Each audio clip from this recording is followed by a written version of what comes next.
Hey fam, welcome back to the channel. In today's video, we're gonna be meal prepping for the next 4 days and I am ready, okay? If you're new here, my name is DeeDee. Welcome, welcome, welcome. I've lost over 90 pounds following a low carb lifestyle. I started off with low carb, then keto, then carnivore, and now I'm following a high protein, low carb way of eating to meet my goals of building muscle and toning up. In my meal prep today, or even some of my what I eat in a day videos, you'll probably see some meals that are more so carnivore or even keto. My goal is to show you that eating low carb doesn't have to be expensive, doesn't have to be boring. It could actually be affordable and delicious.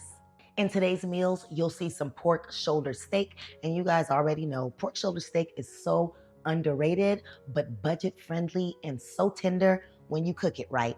You'll also see some pork chops on my last grocery haul. I got a family pack on sale, so you know I had to get that. And you're also gonna see me pan fry some salmon. That's something different on this channel, but I'm gonna show you how I get that crispy skin. I'm gonna show you how I roast my veggies to have them nice, brown, and crispy as well. I'm also using a different ingredient that I haven't used before. It's just a lot going on in this video, and you just gotta watch, okay? You just gotta watch. Okay, but in all seriousness, I just want you to take what you feel you need to follow your meal plan from these videos. For example, if you're carnivore and I'm making a meal that has some veggies, omit the veggies because that meat is still going to be cooked in a carnivore fashion because I'm always going to have my buttery sauce, okay? Because that's how I roll. Or if you're low carb or keto, I hope you get some inspiration for some meal ideas from my videos. So if this interests you or you just want to follow my journey on this new way of eating, go ahead, hit that subscribe button and join the family. All right, enough chit chat. Let's go ahead and jump right into this meal prep. So for this first meal, I am starting off with a half a stick of butter. I've already rubbed a little bit of butter on the bottom of my aluminum pan, and now I'm slicing the rest of that half a stick and placing it right in the bottom. Now that butter is gonna help create that rich, flavorful sauce while these pork shoulder steaks cook. Now I placed them directly into the pan, and these are so underrated. They're flavorful, they are affordable, and they stay juicy when they're baked. Now, as far as seasoning, I always say, please season the food the way you like it, okay? Season your food with love. I'm using my staple seasonings: garlic powder, onion powder, ground white pepper, paprika for that color, and some red mint salt. Next, I'm chopping up about 1/4 of a green pepper that I had left over from another meal, and I'm adding that right on top because we're not wasting anything around here. I'm also slicing up about half an onion, and I'm scattering that across the top as well. Now, those onions are going to caramelize in the oven, and it's going to give it so much flavor to that sauce. I'm adding 2.5 cups of water to that pan.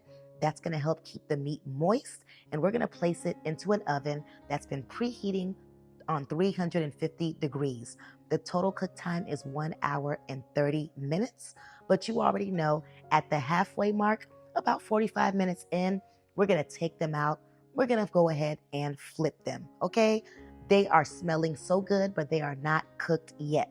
We're going to place them back into that oven, and 45 minutes later, let's take a look. Okay, they are looking and smelling so good. We're gonna flip them over just one more time, okay? We wanna make sure that these steaks are nice, browned, and golden. We're gonna adjust the broil setting, and this is what they look like after broiling for about 3 to 5 minutes. Perfectly cooked pork shoulder steaks. All right, we're moving on to the next meal. This meal, I'm grabbing another pan and I'm repeating the same buttery process. A little bit of butter at the bottom, and then I'm slicing up about half a stick again to go right under the meat.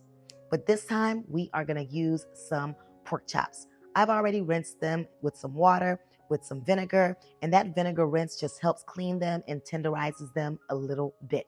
We are placing those pork chops right into the pan, and again, I'm just using my seasonings, okay? My staple mix. We're gonna go ahead and season those pork chops. Make sure there's seasoning on every single bite. We're gonna flip them over and we're gonna do the same exact thing again. Now, if you know me personally, one thing about me is you already know I'm going to season my food, okay? I love that flavor.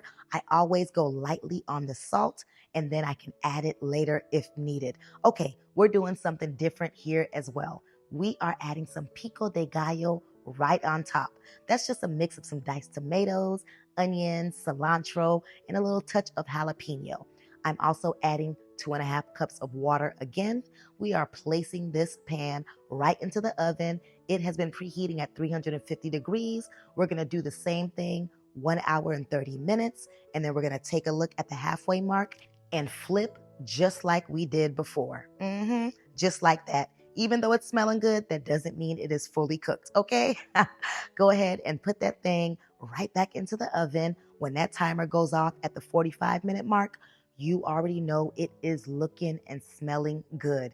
Now, you can definitely take your pork chops off right now and eat them. They are completely cooked, but you know I like that thing to be nice, brown, and juicy, okay? So I broiled it for another 3 to 5 minutes, and here is what they look like.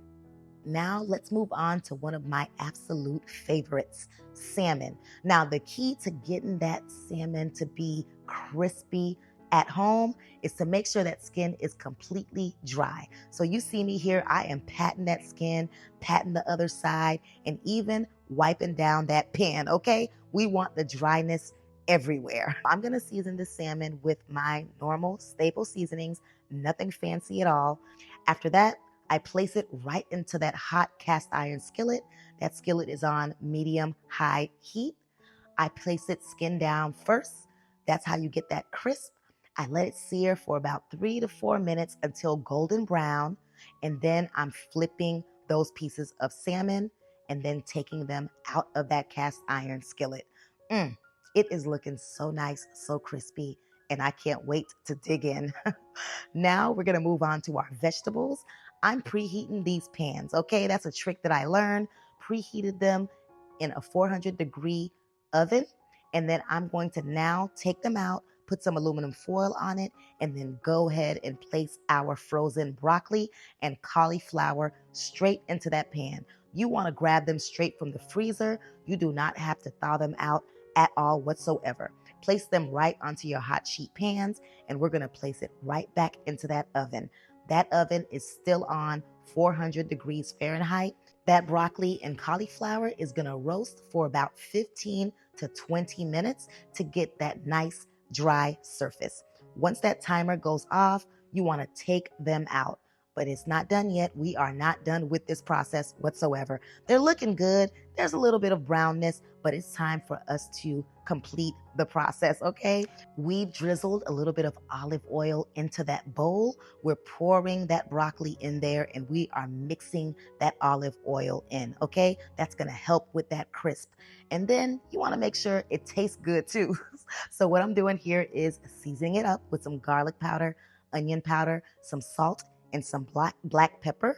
And we're just gonna go ahead and toss everything together and place it right back onto that pan evenly. And then we're gonna move on to our cauliflower. We're doing the same exact process, drizzling a little bit of that olive oil, mixing it in, doing our little seasoning with our staple seasonings, then placing it right back into that oven. So you're gonna put them back in for another 10 to 15 minutes. Let them roast, and once they come out, oh my gosh, these veggies are golden. There's a slight crisp, and they smell so good. If you want more of a crisp, you can leave them in there for another 5 minutes. Now it's time for us to move on to the eggs. Now you already know I had to pull out my old trusty Instant Pot, okay? Because we are following the 3-3-3 method. I'm placing the eggs in. I'm placing about a cup of water in there. We are going to pressure cook for 3 minutes. Then we're going to allow a natural release for another 3 minutes. And then we're going to place those eggs into an ice bath for 3 minutes as well. And just like that, those eggs are going to peel so easy. Okay, I had to learn it. It took me a while to learn it, but that's my process. And that is our meal prep. We have some crispy salmon with a couple of boiled eggs on the side. We have some juicy pork shoulder steaks with some roasted veggies and some tender pork chops topped with some pico de gallo with some roasted veggies as well.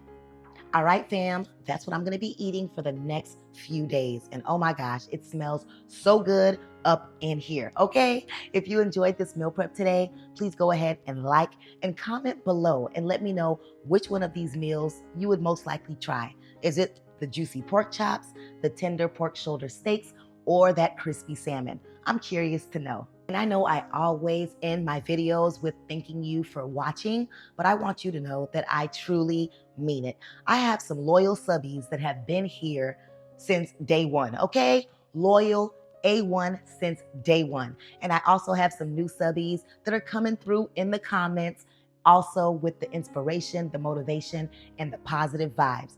I remember I didn't start a YouTube channel for 10 or 12 years because I was afraid of negative comments, because I was afraid of what people would say and all of that. Well, earlier this year, I decided to just put that fear to the side. And now I am so happy I decided to do that, because some days I have bad days. I'm not perfect. I'm human. Some days I'm stressed. It's a hard day at work or whatever the situation is, but I come and I respond to the comments, and I'm telling you, the positive vibes that you are all throwing in there, the inspiration, it is so much appreciated. And I hope you see this as well as inspiration for you. 10, 11 months ago, DeeDee, I would have never thought that I would have gotten here with my channel. But guess what? I did. So if you're on any type of journey, whether it's weight loss, healing, wellness, career, or a personal journey, do not let fear control your actions. Just go for it. Go for it. I promise. The future you will absolutely thank you for it, okay? 10, 11 months ago, I didn't think I was going to be snatched like this, okay? Snatch, snatch. Okay, no, seriously. Go ahead and not let fear control you, and just do what you do, all right? I truly appreciate all of your kind words. And if you made it to this part of the video, go ahead and drop a heart emoji down in the comments below. I don't care what color it is, red, purple, blue, just drop that heart emoji and I see you, okay? I see you. As always, thanks so much for watching, and I look forward to seeing you in the next one. Bye.